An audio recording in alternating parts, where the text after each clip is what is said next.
Good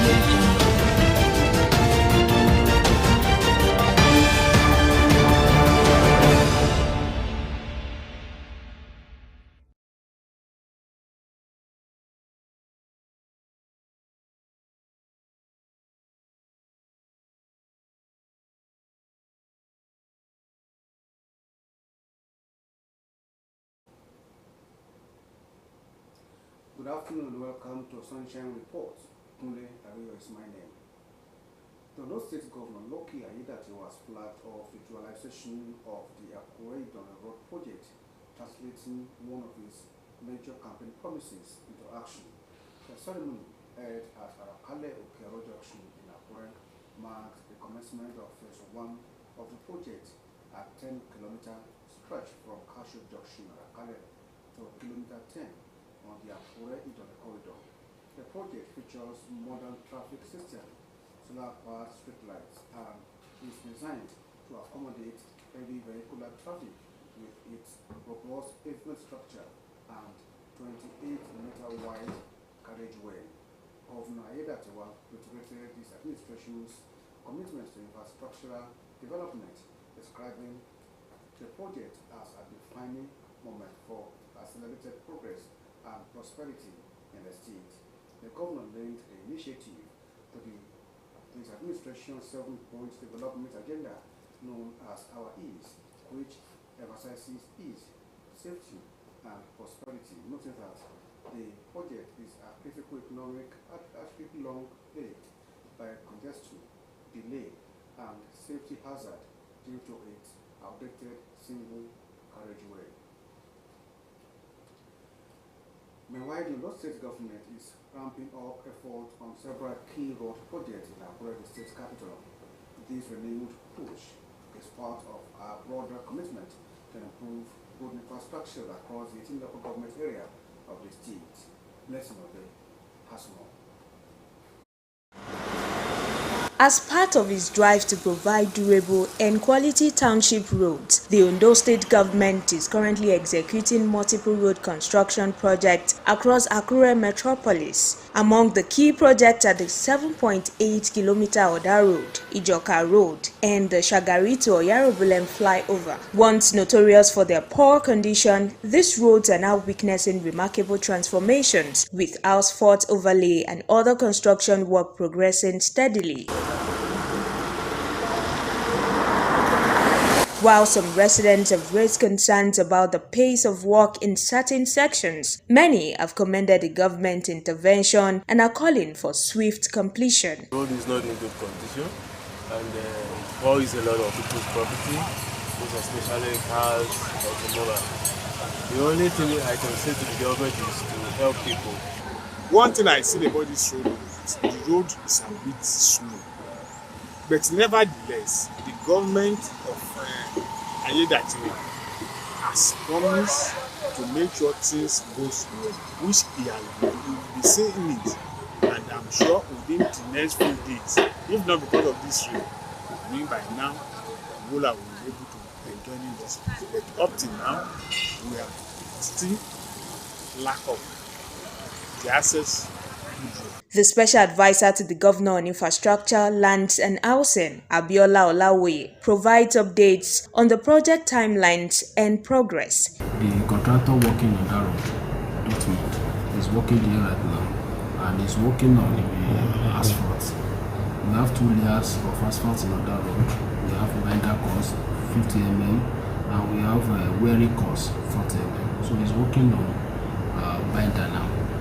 So and he has done up to 2 kilometers now on that binder course. And we just have about 1.5 kilometers left on that road to complete. So on this flyover now, so the contractor is working on slab. He's working on the slab and he's also working on the pre-stress beam.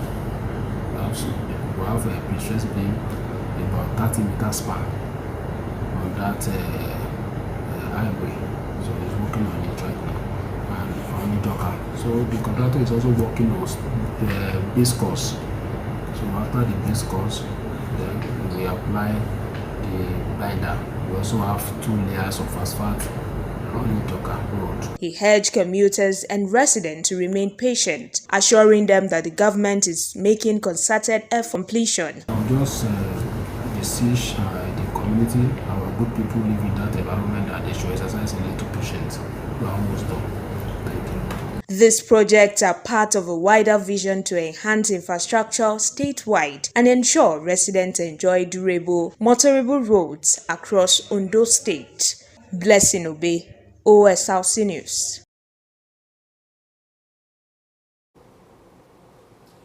The Ondo State Governor Loki Aiyedatiwa has expressed confidence in the operational capacity of the Nigerian Armed Forces to tackle various security challenges facing the state and the nation. As the 2025 Small Arms Firearm Exercise and Range Classification held at Ikaobolu in Akure North local government area of the state, Governor Aiyedatiwa applauded the Nigerian Army for choosing the state for the exercise. The governor who said the military exercise was not only a testament of the dedication of the Nigerian Army to professionalism and excellence, but also an avenue for men of the force to sharpen their skills, improve their precision, and enhance their operational effectiveness and efficiency. Our commenters correspondent Alan Collin now reports. The 2025 Small Arms Firing Exercise and Range Classification, organized by the Nigerian Navy, took place at Itaogbolu in Akure North local government area of Ondo State during top government officials led by Governor Loki Aiyedatiwa, heads of security agencies and other stakeholders.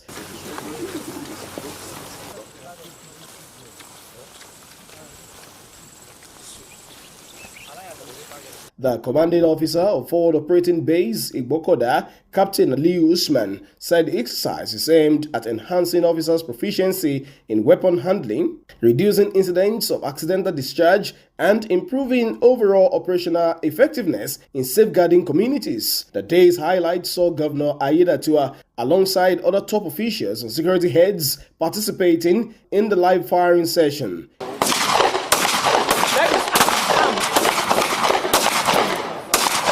Governor Aiyedatiwa praised the Nigerian Navy, particularly the Forward Operating Base in Ogbokoda, for the remarkable efforts in securing the coastal areas and waterways of the state. He reaffirmed his belief in the capacity of the Nigerian Armed Forces to confront ongoing security threats, assuring continued government support through the provision of necessary logistics and assistance to enhance their operations. The governor also acknowledged the recent security concerns in the state and the country, reiterating his administration's commitment to equipping and encouraging security agencies to combat all forms of criminal activities. As the Chief Security Officer of the state, in collaboration with all the security chiefs, particularly the Naval Command. This is a program, like I said earlier during my opening remark, that is meant for training and a retraining for those who have been trained before, for further precision, accuracy, and for professionalism per se, so that they can sharpen their skill in handling arms and precision.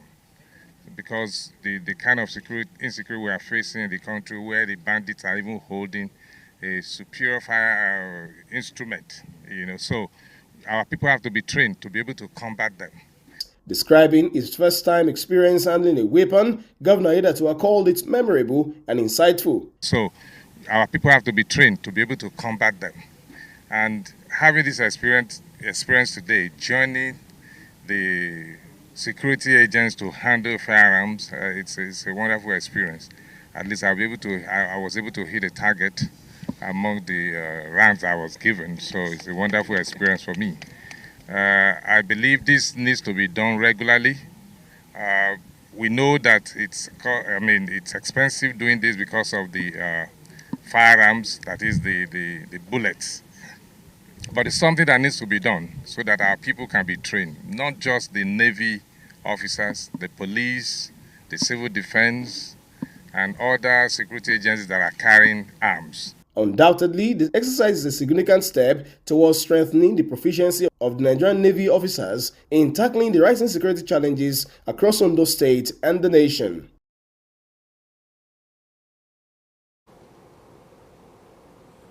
That's report report was put together by Sunday Olawale.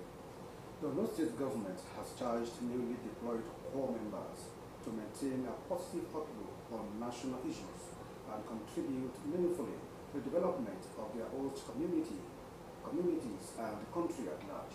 The Deputy Governor. The state, ranging from community development to cultural integration and personal growth. Adelami reassured the core members of the government's commitment to their safety and welfare during their stay. We have put members in place to ensure that your stay in Ondo State is safe and productive. We are working closely with security agencies to guarantee a peaceful environment in all local government areas. Beyond national service, the NYC provides you with an opportunity to develop practical skills through the Skill Acquisition and Entrepreneurship Development Program. I encourage you to take advantage of these training sessions as they will prepare you for life beyond the service year.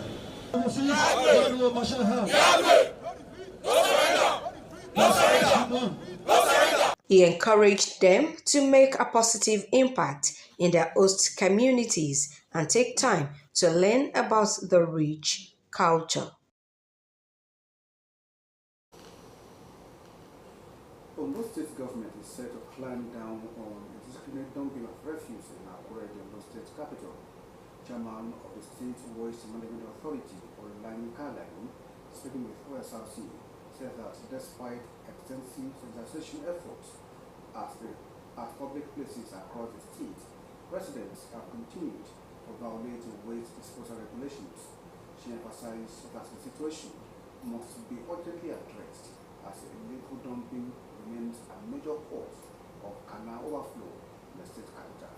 Omoniola Beji reports. It is the rainy season and residents in flood-prone areas are already living in fear of what may become of their homes and property.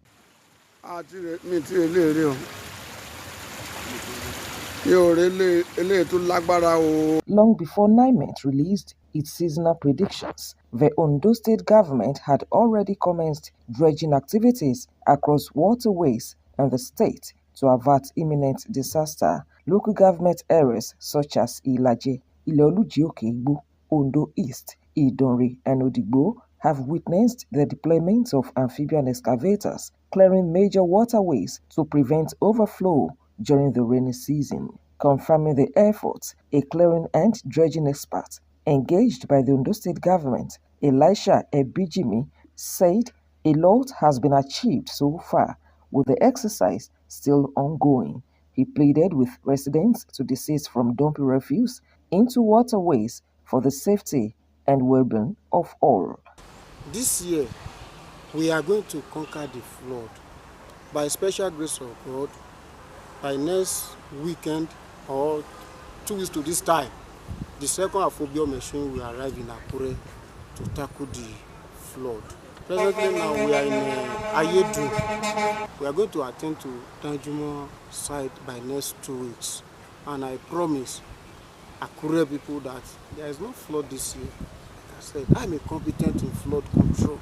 Meanwhile, Chairman of the Ondo State Waste Management Board, Olayinka Alabi, expressed displeasure over the continued illegal dumping of refuse both at unauthorized sites and into waterways. She warned of the serious health implications this poses to society. We have PSPs who go out to work to pick refuse, and there are times they also complain that the people are not compliant. So we have a department who does compliance and monitoring. So we also go out to make sure that people are compliant.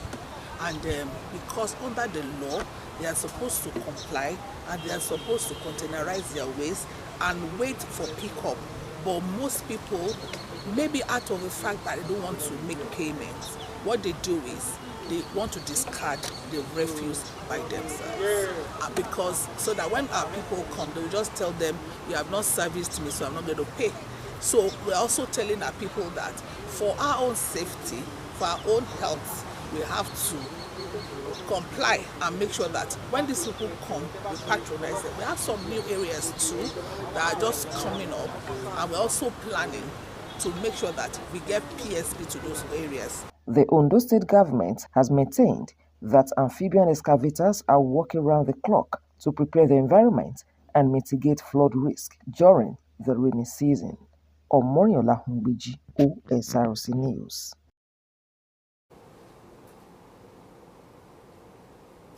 And that's it on Sunshine Reports. Good afternoon.